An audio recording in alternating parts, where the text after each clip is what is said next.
আসসালামু আলাইকুম ওরহমতুল্লাহি ওয়া বারাকাতুহু। সো আমি আপনাদের সাথে শেয়ার করব ইবনে খালদুন রাহিমাহুল্লাহর মুকাদ্দিমা কিভাবে পাঠ করলে বা সেটা নিয়ে কিভাবে আমরা চিন্তা করলে এটা ফলপ্রসূ হবে। দীর্ঘদিন যাবত আমি ইবনে খালদুনের আল মুকাদ্দিমা নিয়ে ঘাটাঘাটি করেছি, এটার সাথে সংশ্লিষ্ট আর্টিকেল পড়েছি, এটার উপর উত্থাপিত প্রশ্ন দেখেছি এবং এগুলোর জবাবও খোঁজার চেষ্টা করেছি।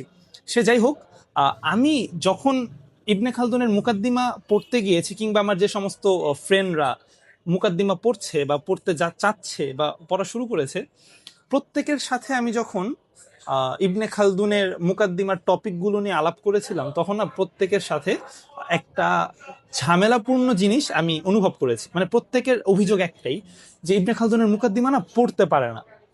তখন থেকে আমার মাথায় ঘুরছিল যে ঠিক আছে, আমি ইবনে খালদুনের মুকাদ্দিমা কিভাবে পড়লে এটা আমাদেরকে একটা ফলপ্রসূ কাজ হবে আমাদের জন্য এবং আমাদেরকে একটা নতুন ভাবে চিন্তা করতে উৎসাহিত করবে, উদ্দীপ্ত করবে।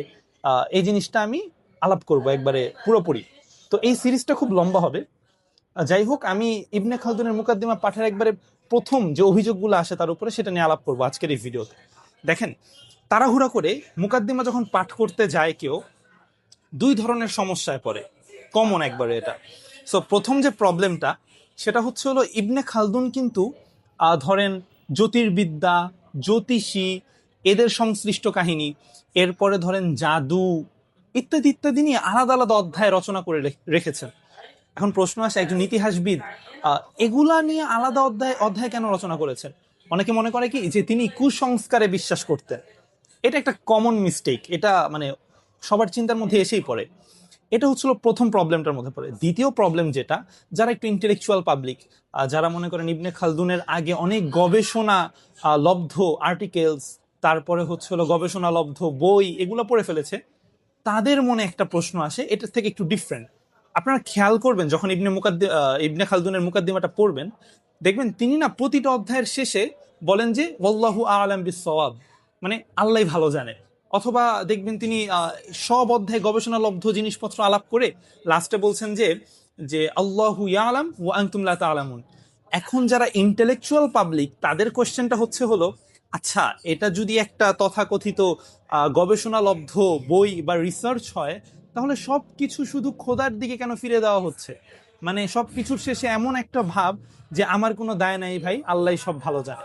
তো এই যে একটা প্রবলেম সবাই ফেস করে বা এই যে একটা কোয়েশ্চেনের সম্মুখীন হয়, এটার পিছনে আসলে কিছু কারণ আছে। এটা আমরা মাথায় রাখবো, যে মাথায় রেখে সামনের আলাপগুলায় যাব। তার আগে আমি আপনাদেরকে বলবো যে ইবনে খালদুন কে যখন আমরা পড়বো বা আল মুকাদ্দিমা নিয়ে যখন ঘাটাঘাটি করবো, আমাদের সবসময় মাথায় রাখতে হবে তিনি চতুর্দশ শতকের লোক। তাকে বুঝতে হবে তার সময়কালকে অনুধাবন করে তিনি কোন সময়ের চিন্তক। তো এটাকে বোঝার জন্য সে সময়কালের আহ, ইতিহাসবিদ, এরপরে হচ্ছে হলো ইতিহাস গ্রন্থ এবং চিন্তকরা কিভাবে চিন্তা করতেন সেগুলো বোঝা। সামনের ভিডিওগুলাতে আমি আপনাদের সাথে সে সময়কালীন চিন্তকদের চিন্তার সাথে পরিচয় করিয়ে দেব। ততদিন পর্যন্ত আমার সাথে থাকেন এবং পুরাটা একটা মজাদার সফর হবে, জ্ঞানতাত্ত্বিক সফর হবে। আমি ড্যাম শিওর আপনারা খুব মজা পাবেন।